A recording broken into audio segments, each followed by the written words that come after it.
Voilà, donc on se retrouve derrière l'écran. Alors, pour vous raconter un petit peu brièvement, donc j'ai créé ma société de ménage, prestation de ménage, en 2021, d'accord? Donc la société s'appelle Madali. Je suis dans le pays de la Loire. Et donc j'ai commencé avant de créer la société. J'ai donc commencé par une autre petite société, mais qui n'avait rien à voir en fait, dans l'immobilier. Et donc quand je suis arrivée dans cette ville, j'ai vu qu'il y avait un potentiel au niveau de l'activité de conciergerie et de prestation de ménage. Donc je me suis dit, je vais d'abord commencer, au lieu de créer tout de suite une structure, hein, je vais d'abord commencer par voir ce que ça donne. Et comme je voulais pas faire les choses au black, donc je me suis servi de ma SCI que j'avais créée depuis un petit moment pour justement tester le marché. Alors, voilà, vous savez, sachez que c'est possible en fait. C'est-à-dire que vous avez la possibilité d'avoir, même si votre objet social n'est pas des prestations de ménage ou écrit dans les statuts, mais que dans les statuts, vous avez laissé quand même des possibilités de développer d'autres activités. Vous pouvez avoir au sein de cette activité-là des activités qui soient un peu différentes. Mais par contre, il faut pas que le chiffre d'affaires soit supérieur, représente plus de 10% de votre chiffre d'affaires global. Bon, ce qui était le cas puisque dans l'immobilier, je générais beaucoup plus. Donc, je me suis dit, avec ma SCI, je vais tester le marché. Comme ça, l'avantage, c'était quoi? C'était que je faisais des choses, j'étais propre, je faisais des choses de manière légale.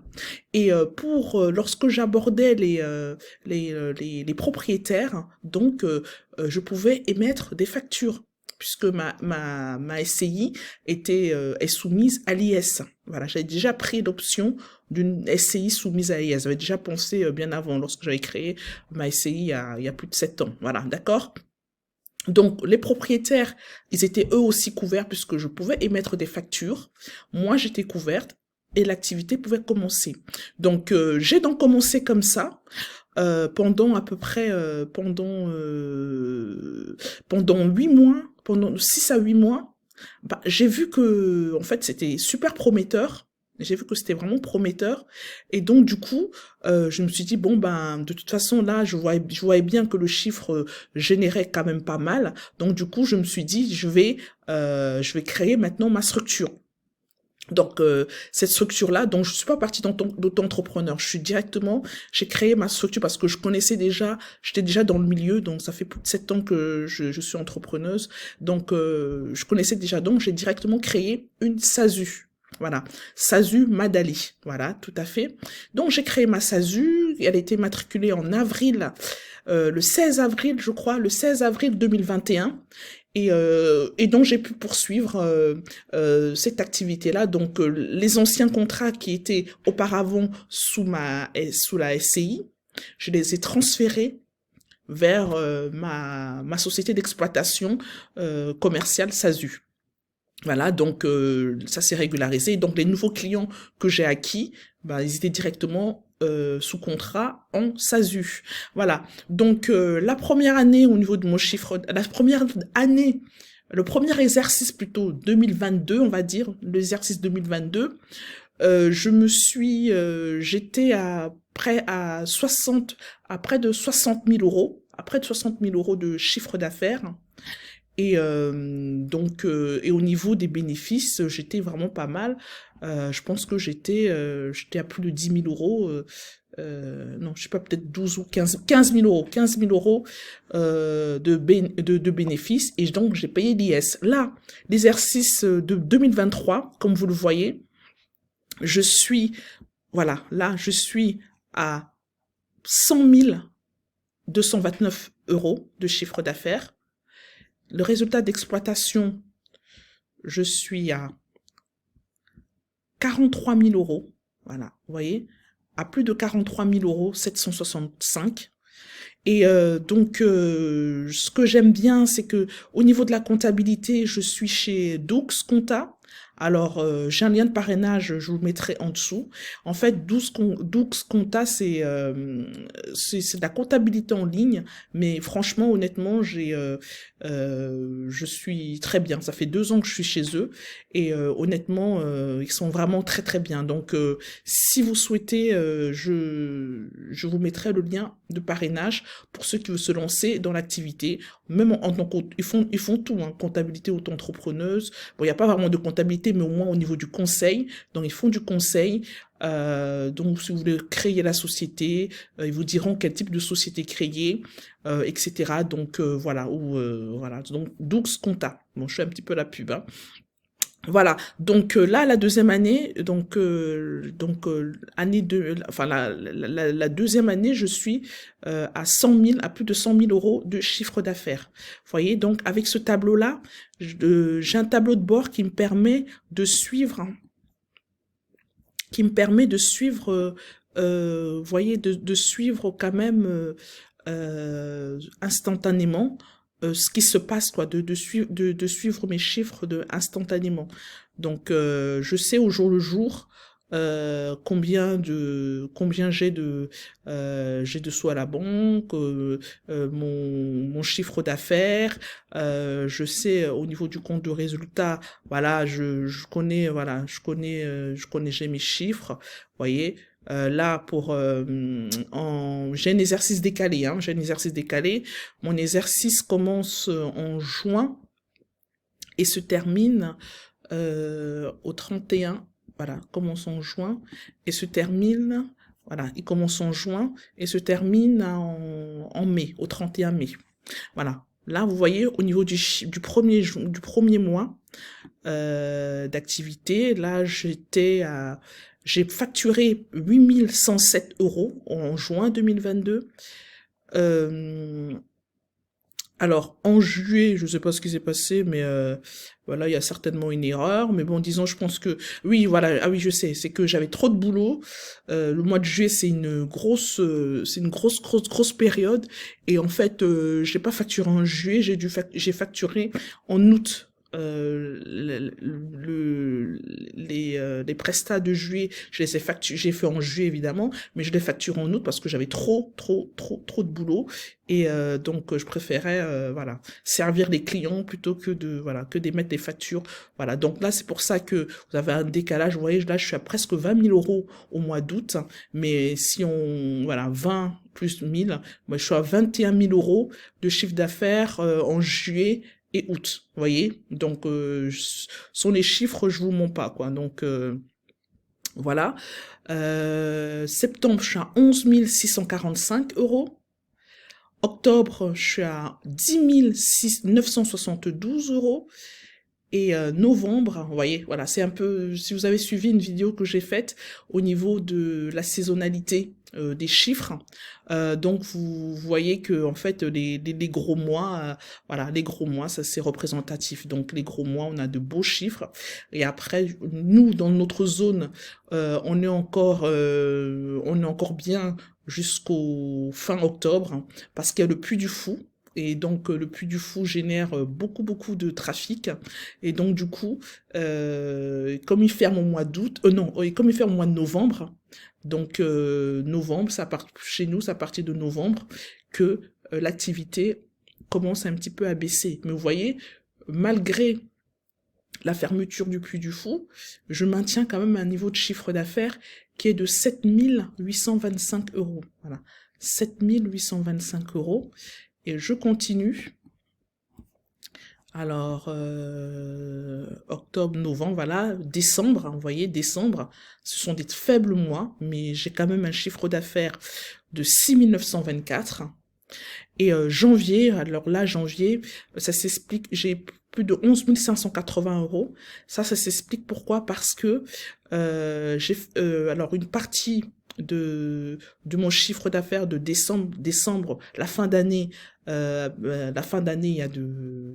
y a des réunions familiales, donc c'est la deuxième quinzaine de décembre, ça marche quand même pas mal parce que les personnes bougent pour aller rendre visite à la famille et donc ils prennent des locations, ils font des locations, donc du coup par rapport à ça, c'est pour ça qu'on a de beaux chiffres au mois de janvier.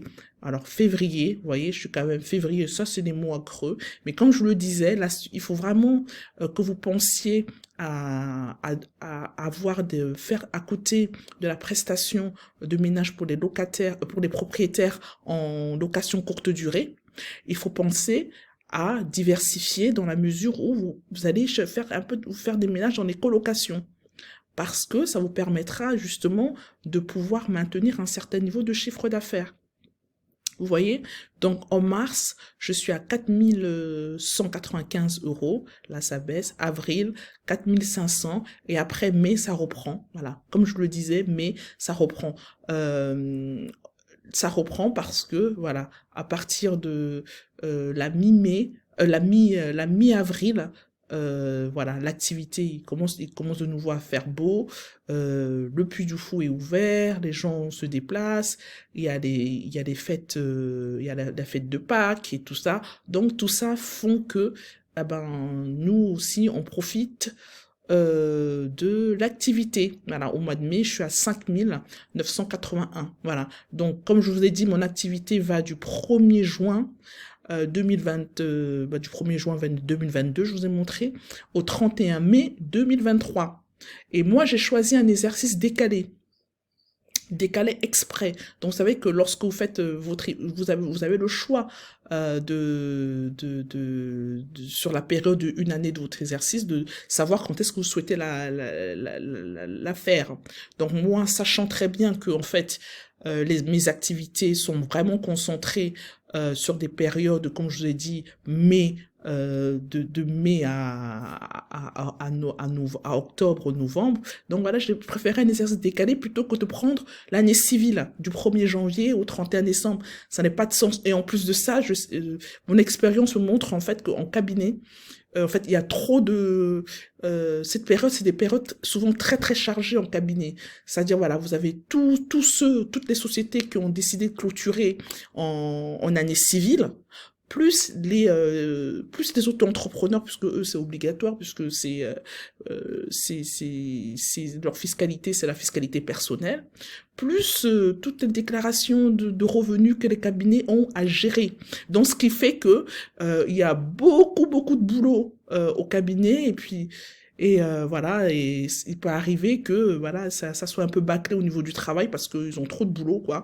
Et donc moi je voulais pas ça, et en plus de ça, moi, sachant que mon activité était en activité décalée, en saisonnalité, donc j'ai préféré avoir un exercice décalé. Donc il faut y penser, mes amis, pensez-y.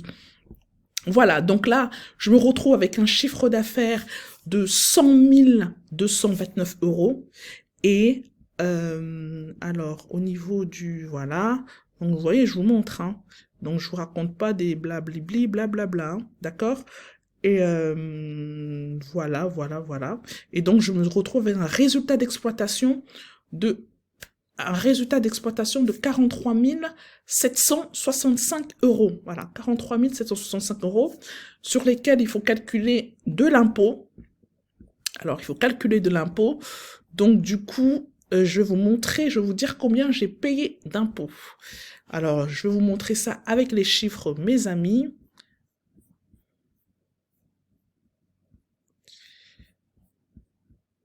Alors, il faut que j'arrive... j'ai un Mac et je suis pas trop habitué au Mac. Avant, j'avais un Asus, voilà. Et bon, c'est vrai que le Mac, c'est pas pareil. Donc, excusez-moi si je tâtonne un petit peu, mes amis. Ok? Alors, j'ai pas encore trop l'habitude. Comment est-ce que je fais pour retrouver mes petits... Je vais baisser cette fenêtre. Non, si je la ferme, je la baisse. Ah oui, voilà. Voilà, alors. Vous voyez, là, si je dois... Hop. Alors, hop, on va agrandir. Non, là, vous voyez moins bien.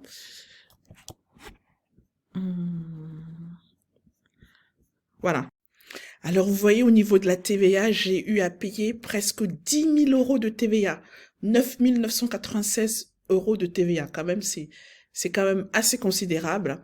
Et au niveau de l'impôt sur les sociétés, alors, j'ai payé, alors j'ai déclaré 8 229 euros, 8 229 euros, et au final, avec la déduction des acomptes de TVA qui avaient été payés auparavant, moins 1148, ça me fait donc que j'ai eu à débourser 7081. Mais voilà, mais sinon, le montant de l'IS, l'impôt sur les sociétés, est bien de 8 229 euros. Voilà, vous voyez les amis, chiffres à l'appui, vous pouvez me retrouver, donc il n'y a pas de souci. Donc c'est des vrais chiffres. Voilà, donc vous comprenez pourquoi je me suis lancée dans une telle activité. Voilà, c'est parce que j'ai vu qu'il y avait des sous à se faire, les amis. Et donc voilà, donc ça sera tout pour cette première vidéo. Et je vous dis à bientôt pour la suite. Merci, salut, ciao!